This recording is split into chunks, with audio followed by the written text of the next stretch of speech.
아이들에게는 꿈과 희망을, 어른들에게는 추억을 전하는 국내 최초 만화박물관.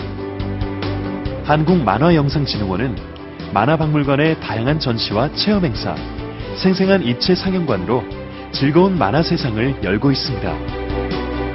특히 만화박물관은 희귀 만화와 소장품을 수집한 수장고를 마련해 사라져가는 만화들을 고스란히 간직함으로써 우리가 지켜야 할 소중한 보고로 자리합니다. 한국 만화 100년의 역사와 다가올 100년의 이야기. 만화 관련 문화 콘텐츠들로 가득한 한국 만화 문화의 산실이기에. 네, 반갑습니다. 저는 꿈과 상상이 현실이 되는 곳 한국만화영상진흥원에서 근무하고 있는 김선미입니다. 어느새 대국민 문화로 자리 잡고 있는 만화에 대해서 오늘은 한번 이야기해 볼까 합니다. 이야기를 시작하기 전에 제가 정말 좋아하는 시가 있는데요. 오늘 여러분들에게 이 시에 대해서 소개해 드리고 싶습니다.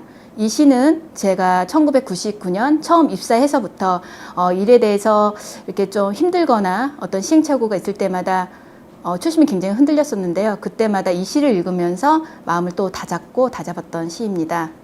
시는 서산대사님의 답설 야중거입니다. 눈 내린 들판을 걸어갈 때에는 그 발걸음을 어지러이 걷지 마라. 오늘 걸어가는 나의 발자국은 뒤에 오는 사람의 이정표가 되리니. 네, 사실 처음 멘토 제안을 받고 친구들한테 어떤 이야기를 해줘야 될까, 그리고 내가 어떤 이야기를 해주면 가장 도움이 되고 가슴에 남는 이야기가 될까 이렇게 고민했었어요. 그래서 나라면 어떤 이야기가 듣고 싶을까 생각을 했는데요. 이 분야에서, 문화 분야에서 일을 하고 싶다면 어떠한 자질이 필요한가, 거기에 대해서 오늘 저는 이야기를 해볼까 합니다. 그래서 한 5가지 정도를 한번 제가 그동안의 경험을 통해서 정리를 해봤는데요. 먼저 첫 번째로 자기만의 철학을 가져라. 자기만의 철학. 우리 20대 친구들을 보면 컨테이너로 한번 비유해 보겠습니다. 누구나 다 비슷한 사이즈 그리고 비슷한 가치의 컨테이너라고 치면 20대, 30대에 어떤 노력을 하고 어떤 경험을 하느냐에 따라서 40대, 50대 이렇게 되면 그 컨테이너의 가치는 정말 천차만별로 달라진다고 합니다. 여러분, 지금 이 순간 멈추고 자기 자신에 대해서 한번 곰곰이 생각해 볼 시간입니다. 나는 무엇을 하고 싶고 이 하고 싶은 일을 위해서 어떻게 준비를 하고 있는가, 그리고 지금 하고 싶은 일이 진짜 내가 하고 싶은 일인가에 대해서 말입니다. 자기 삶의 주인인 본인이 어떻게 살아가야 하는가, 이 문제는 정말 중요한 문제입니다. 그럼 자기 철학을 가지기 위해서 어떻게 해야 할까요? 저는 여러 가지 방법이 있겠지만 배낭여행을 적극 추천합니다. 네, 제가 대학교 2학년 때 제일 친한 친구랑 이제 배낭여행을 한 적이 있는데요. 홍콩, 호주, 일본까지 총 40여일간의 일정이었습니다. 정말 패키지가 아니라 지도를 보고 찾아다니는 그런 일정이었는데요. 그때 홍콩에서는 괜찮았습니다. 그런데 호주에 케언즈에 도착했을 때 공항에서부터 문제가 생겼는데요. 왜냐하면 시골 공항이다 보니까 버스나 택시가 없었거든요. 그래서 우리가 전화를 해서 택시를 불러야 했었는데 영어가 안 되니까 택시를 막 못 부르고 있었어요. 그런데 옆에 이렇게 다른 사람들 보니까 다 전화해서 부르고, 그러다가 그 순간은 모면은 해야 되겠고, 그래서 한국인한테 다가가서 아주 택시 좀 불러달라고, 그래서 목적지까지 이제 무사히 갔었거든요. 그런데 거기서 끝난 게 아니라 계속 저희가 여행지를 옮겨 다닐 때마다 버스도 예약해야 되고 또 체험도 예약해야 되는데 영어가 안 되니까 정말 자꾸 다른 사람에 대해서 이제 의지를 하게 됐었거든요. 근데 더 충격인 거는 그때 당시에 여행지에서 만났던 유럽의 대학생들은 정말 몇 개국어씩 하고 있더라고요. 그래서 야, 같은 나이인데 난 여태까지 무엇을 하고 살았지? 저 애들은 정말 외국어도 저렇게 잘하니까 정말 똑똑해도 보이고, 정말 이렇게 많은 여행도 했을 때 나보다 훨씬 더 같은 걸 보더라도 많은 걸 보고 느낄 수 있겠구나, 그런 약간 부러움이 있었습니다. 그래서 그때 결심한 게, 세상은 넓고 할 일은 많은데 야, 그러면은 이게 한국에서만 일할 게 아니라 국제적으로 외국에 가서도 일을 해야 되겠다 생각을 했습니다. 그래서 한국에 돌아오자마자 저는 유학 준비를 했고 1년 동안 정말 열심히 준비를 했었습니다. 20대에는 정말 많은 자신이 무엇을 해야 될지 모르고 목표가 없었기 때문에 많은 사람이 방황을 하는데요. 지금 돌이켜 생각해 보면 그때 배낭여행을 통해서 저의 그 삶의 가치관이라든지 목표를 세웠기 때문에 그 시간은 지금 다시 돌이켜 봐도 저에겐 정말 소중한 시간이 되었던 것 같습니다. 그렇게 저의 그 삶의 가치관이라든지 어떤 생각을 가지게 된 거는 배낭여행에서 만났던 외국인 친구들과 그리고 거기서 겪었던 경험이 저에게 그런 변화를 가져오게 되지 않았나 생각합니다. 그래서 저는 여러분들에게 꼭 배낭여행을 시간을 내서 가보라는 얘기를 해주고 싶습니다.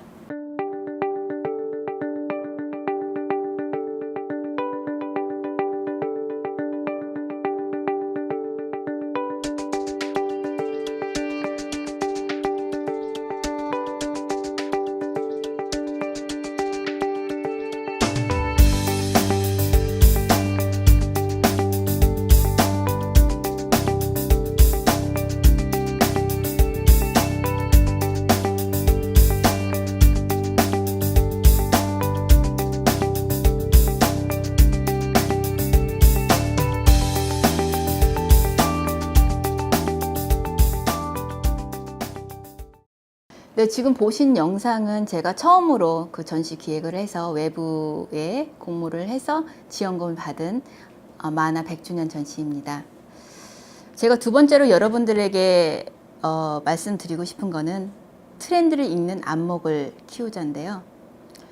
누가 그랬죠? 문화는 불어오는 바람을 멈춰 세우는 것이다. 굉장히 어렵다는 이야기입니다. 문화 예술 분야에서 일을 한다는 건 왠지 멋있어 보이기도 하고 또 많은 사람들이 일을 하고 싶어 하는데요. 실제로 20대 정말 재능 있고 열정 있는 친구들이 들어왔다가 30대쯤 돼서는 현실의 벽에 부딪혀서 다들 현실로 돌아가는 것들을 제가 많이 봤습니다. 저는 만화 관련해서 올해로 15년째 일을 하고 있는데 이 일을 하면서 와, 정말 나의 천직이구나. 일을 할 때마다 정말 행복하다. 너무너무 즐겁다. 이렇게 생각한 건 아니었습니다. 어떤 일에 대한 시행착오를 겪고 실패를 할 때마다 이제는 나도 이직을 해야 되는 게 아닌가, 정말 그런 고민을 많이 했었는데요.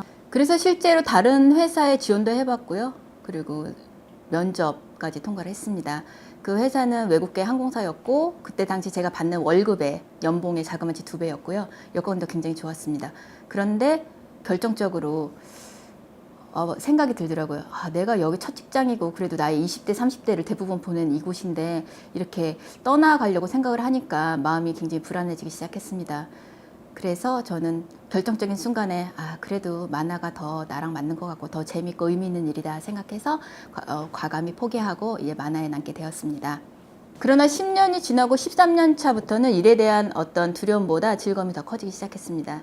왜냐면 그동안 겪었던 일에 대한 실패나 시행착오를 통해서 제가 일에 대한 실패할 확률이 더 적어졌기 때문입니다. 처음 전시를 기획할 때는 저는 이 전시를 다른 기관에서 했었는가, 그게 가장 중요한 관건이었는데요.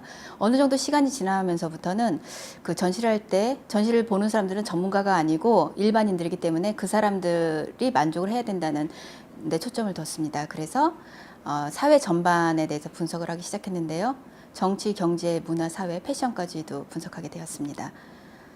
2013년도에 2014년도 계획을 세우게 되는데요. 그때 저희는 2014년도에 국제적인 스포츠 경기라든지 국제적인 행사를 먼저 검색을 했었고요. 그때 뭐 월드컵이라든지 아시안 게임 있었고요. 그 다음에 싸이의 강남 스타일을 중심으로 북유럽 중심으로 다시 K-팝 중심인 한류가 또 확산이 되었습니다. 그리고 정부의 문화 정책은 문화가 있는 수요일 날을 전국적으로 확대를 하는 계획이 있었고요. 부천시 같은 경우는 문화를 관광으로 변화하는 그런 움직임이 있었습니다. 이런 변화들을 잡고 우리는 어떻게 준비해야 하는가, 이렇게 회사에서 이렇게 팀회의를 막 열심히 했었는데요. 한 직원이 그 밀라노 컬렉션 트렌드를 가지고 왔더라고요. 2014년도 밀라노 컬렉션 키워드는 스포티, 오리엔탈, 컬러풀이었습니다. 우리가 잡은 키워드는 스포츠, 한류였는데요. 그럼 밀라노 컬렉션에서 세계의 패션을 주름잡고 있는 밀라노에서 이런 키워드를 잡았다는 건 우리가 했던 분석이 정말 맞는구나. 그래서 자신감을 갖고 우리가 사업을 추진하게 되었는데요. 이렇게 해서 저희가 2013년도에는 힐링과 콜라보레이션이라는 그런 키워드를 정했고 2014년도에는 스포츠 한류였습니다. 이런 전시 기획을 통해서 우리는 외부 공모 지원 사업을 꾸준히 했었는데요. 그 결과 정말 좋은 결과를 얻었었습니다. 그래서 저는 문화예술 분야에 근무하는 사람들의 두 번째 자질은 문화예술 분야의 트렌드를 읽을 수 있는 안목이라고 생각을 합니다. 여러분, 그러면 이렇게 문화예술 분야에 그 안목을 가질 수 있는 방법은 무엇이 있을까요? 저는 한 두 가지 정도를 추천해 주고 싶습니다.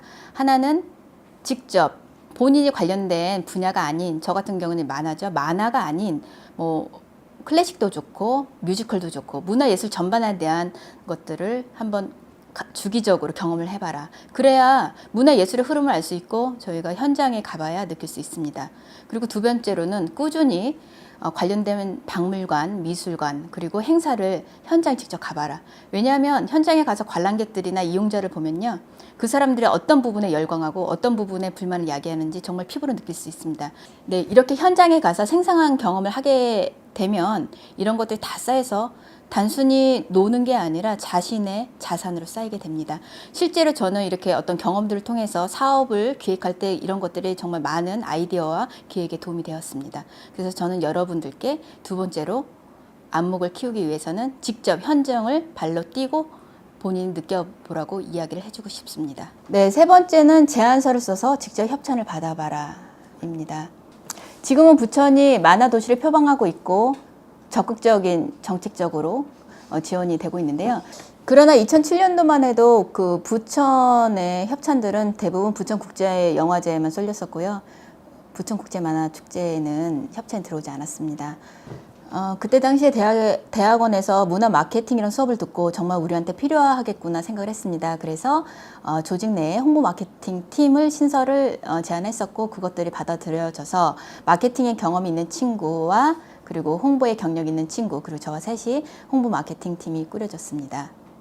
그래서 저희는 맨 땅에 헤딩하는 심정으로 했지만 그래도 뭔가 우리가 해낼 수 있다는 그런 생각을 했습니다. 그래서 한 기업의 협찬을 받기 위해 2달간 분석을 하고 준비를 하고요. 그리고 정말 수십 번의 그 PT 연습을 한 후에 저희는 그 기업의 오전 7시에 열리는 중역 회의에서 15분간 시간을 할애받아서 PT를 하게 되었습니다. 그때는 누구도 기대하지 않았지만 그 PT는 성공적이었고 그래서 기업의 협찬이 이루어졌습니다. 그때 느꼈던 그 환희, 그 기쁨은 정말 이루 말할 수가 없고요. 수년이 지난 지금에도 그때를 생각하면 아직도 가슴이 벅차게 뜁니다. 저는 왜 협찬을 받아보라고 얘기를 하냐면요. 본인이 기획한 사업들이 상대방에게 객관적으로 보여야 되고 매력적으로 느껴지고 또 협찬, 투자할 만한 가치가 있게 느껴지려면 정말 사업에 대해서 정말 분석을 하고 기획을 철저하게 해야 됩니다. 그렇게 해서 본인이 기획한 사업이 다른 회사로부터 협찬을 받았을 때 그 기쁨을 이루 말할 수가 없고요. 더 중요한 사실은 그렇기 때문에 자신감이 굉장히 커지게 됩니다. 또 단순하게 자기가 보는 사업이 아니라 다른 사람 시각에서 보기 때문에 또 사업을 보는 시야도 넓어지고 또 더 적극적으로 사업에 임할 수 있기 때문에 저는 여러분들에게 직접 한번 기획한 걸 협찬을 받아보라는 이야기를 해주고 싶습니다. 네 번째는 발상을 바꿔서 새로운 것에 도전해봐라 입니다. 제가 처음에 이제 사람들을 만나서 명함을 건네주면요, 사람들 저한테 묻는 질문이 만화가세요? 이렇게 많이 묻거든요. 그 이유는 제 명함에 이렇게 보면 제 캐리커처가 있습니다. 제가 2000년도에 처음 이 명함에 캐리커처를 넣었었는데요. 만화 기관에 근무하는데 사람들이 보면 뭔가 좀 색다른 게 있었으면 좋겠다 그런 생각도 했었고요. 정말 사회에서 많은 사람들을 만났는데 명함을 받고 나서는 도대체 누가 누군지 기억이 안 나더라고요. 그래서 이렇게 하면은 좀 기억이 나겠다 싶어서 도입을 했었는데요. 그 효과가 정말 좋았습니다. 그래서 지금 저희 회사에는 전 직원 명함에 캐리커처가 있습니다. 이렇게 작은 시도였는데 좋은 결과가 돼서 지금은 전통이 되었습니다. 네, 두 번째는 전시 오프닝에 코스프레를 도입한 거였습니다. 만화 전시 오프닝인데 뭔가 좀 재미도 있어야 되겠고 그리고 또 의미도 있어야 되겠다고 생각을 했습니다. 그래서 80년대 대표적이었던 만화 클로버 문고 전시를 할 때 저희는 그때 당시에 교복을 입고 직원들과 함께 교복을 입었었고 또 원장님 교련복을 당시 교련복을 입고 저희가 직접 코스프레를 했었고요. 그리고 테이프 커팅 대신에 저희는 가래떡을 가지고 준비를 했었는데요. 그 이유는 제가 남이섬에 갔었을 때 강우현 사장님께서 가래떡에 대한 유래와 의미에 대해서 이렇게 설명을 해주셨는데 그 의미가 가래떡은 이렇게 술술 잘 풀리라는 그런 의미도 있었고, 그다음에 동전같이 썰었던 그런 것들은 돈을 많이 벌라는 그런 의미도 있다고 합니다. 그래서 그때 테이프 대신에 가래떡을 들고 커팅을 했었는데요. 수년이 지난 지금에도 그때 그 오프닝이 굉장히 인상 깊었었고, 또 저희가 직접 코스프레를 했었기 때문에 지금도 저희도 그 사진을 보면 아직도 미소가 지어집니다.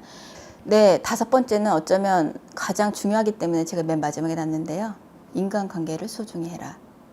제가 회사 일로 정말 힘들었던 때가 있었는데요. 그때 저랑 이렇게 친구처럼 지내는 만화 작가랑 통화를 했었습니다. 힘드냐? 술 한잔 생각나면 연락해. 내가 돈은 많지 않지만 소주에 김치찌개 사줄 수 있어.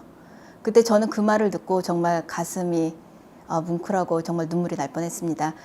정말 내가 힘들 때 누군가 나에게 그렇게 진심 어린 그런 위로를 해줬을 때 그게 얼마나 큰 힘이 되는지 그때 깨달았습니다.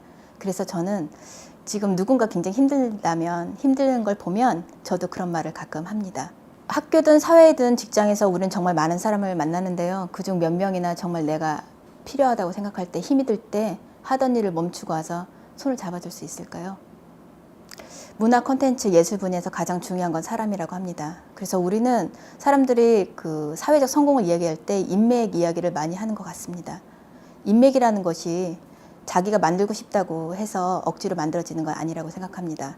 의도를 가지고 만나는 인연은 얼마 안 가서 끊어지게 됩니다. 내가 필요할 때가 아니라 다른 사람이 정말 필요로 할 때 이렇게 손을 내밀 수 있는 그런 인간관계의 시작이 되어야 된다고 생각을 합니다.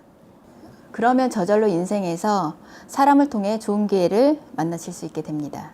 제가 대학교 2학년 때 예술의 전당 예술자료관에서 2주 정도 아르바이트를 했던 적이 있었습니다. 그때 저희를 담당했던 선생님을 아르바이트가 끝났어도 예술의 전당 갈 때마다 음료수 한 박스 이렇게 찾아가서 저 왔어요 이렇게 하고 인사도 드리고, 그래서 꾸준히 연락을 하고 지냈는데요. 20년이 지난 지금에도 그분은 아직도 저에게 중요한 멘토로서 많은 조언들을 해주고 계십니다. 5가지를 이야기했는데요. 첫 번째는 자기만의 철학을 가져라. 두 번째는 트렌드를 읽는 연습을 하자. 세 번째는 기획을 해서 직접 협찬을 받아보자. 그리고 네 번째는 새로운 것에 도전을 하자. 그리고 마지막 5번째는 인간관계를 소중히 하자였습니다. 오늘 한 이야기들을 단어로 바꿔보면 젊음, 열정, 도전, 자신감, 당당함, 그리고 파트너십으로 정리할 수 있겠습니다. 여러분 이 아름다운 단어와 함께 더 지속적으로 성장을 하시기 바랍니다. 감사합니다.